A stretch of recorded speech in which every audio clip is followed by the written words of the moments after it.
What's going on, guys? Today I've got a Melffy deck profile. I love this deck. I think it's really fun. Like, it's fun just stalling out your opponent and just seeing how, like, kind of how long you can live and then beat them down as you, like, slowly establish your board and create more and more defenses, basically, that's harder for your opponent to get through. Like, I've play tested my deck against my Cyber Dragons, and even though Cyber Dragons are sick, they just can't get through Melffy's defenses. It's crazy. Like, getting popped by Calantosa and all sorts of lockdown stuff. Anyway, let's just get into it, and I'll explain some things as I'm going along. We've got 3 Puppy, of course. Puppy, when your opponent normal or special summons a monster, or if they attack this monster, like this is the same for all Melffys, Puppy will bounce back to your hand and special summon straight from the deck. And so your main target will be Calantosa, so you can pop something, but you'll see that in a second. Caddy searches another beast, and I'm pretty sure you can search Alpha with it as well, but I don't have an Alpha, unfortunately. I have 2 Melffy ponies and 3 Melffy Fennies. So you might say that that's too many ponies and Fennies. Like, some people just play 1 pony and 1 Fenny, or 2 of each. I play all of those because we also play, where are you? 3 Barrier Statue of the Drought. So my main idea is to normal summon Drought, and then at the end phase, special summon as many Melffys as I can. So that's why I play so many, more than like other deck profiles you might have seen will do.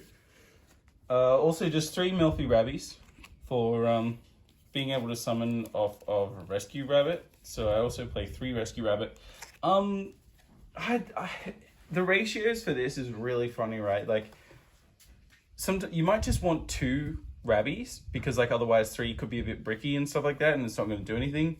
But and then 3 Rescue Rabbits, you know, if you use 1, then you've got no more targets. But if you've only got 1 rabbit, you run the risk of drawing both of your... If you're playing 2 of this and 1 of this, which I've seen a few times, then you run the risk of drawing even 1 of these, and then you can't play Rescue Rabbit. And like, I don't know, I feel like just 3 and 3 is better, because at least in that way, with Rabby, you can always set it or always summon it and just go straight into some XD's plays. Or if you normal summon, like set that, then you can still special summon those in your end phase. Rescue Rabbit, it's basically just to get to XD's plays as quick as you can. So that's why I do play 3. Also, we got 2 Calantosa. Obviously this card is amazing, so it pops when it's special summoned from a beast. That's great. I think Fenny is the other one that special summons from hand. I can't remember. One of the 2. It's just fantastic though. What even is this card called? Properto Cerberus. It's not the best. It's only just there because it's a level 3. Its effect is if you take damage by battle or an opponent's card effect while this card is in the graveyard, you can banish this card from your graveyard and then target one card on the field, destroy it. It's like, it's okay. It's basically just a spare pop.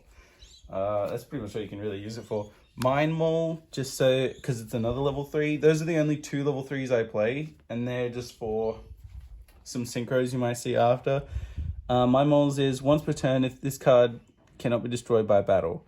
If this card is sent to the graveyard as a synchro material of a beast type monster, draw 1 card. If this card is removed from the field by an opponent's card effect, remove this card from play. So obviously, if you synchro with it, you get an extra draw, which is fantastic. And then Cerberus is there. They're both just level 3s. They're the only 2 level 3s who play.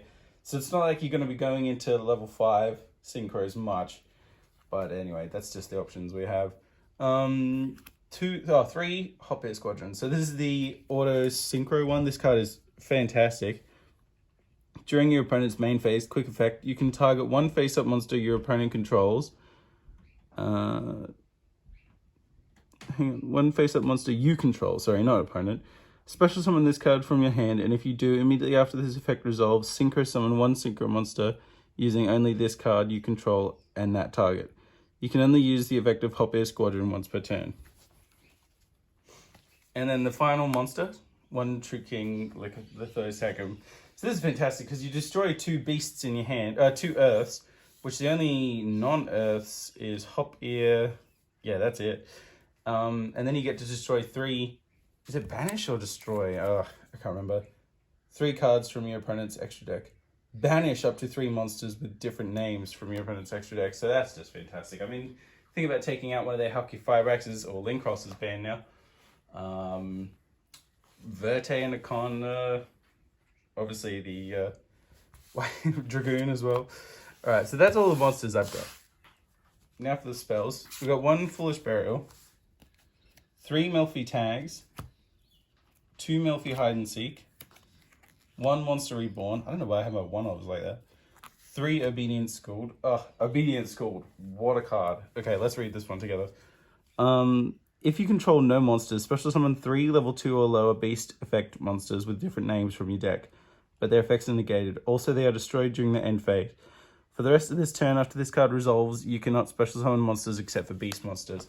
So that's easy. That doesn't even matter. So we're gonna be special summoning 3, and then you should at least have 1 more level 2 in the hand. So you can make 2 Xyz monsters on your first play, just like that. It's pretty nice. And then you can special summon any other Melffys that are in your hand in the end phase, and just have a big defense on turn 1. Like, it's really good. 1 Ayers Rock Sunrise, because sometimes you do need to special summon from the graveyard. It's basically Monster Reborn for beasts, or is it beasts?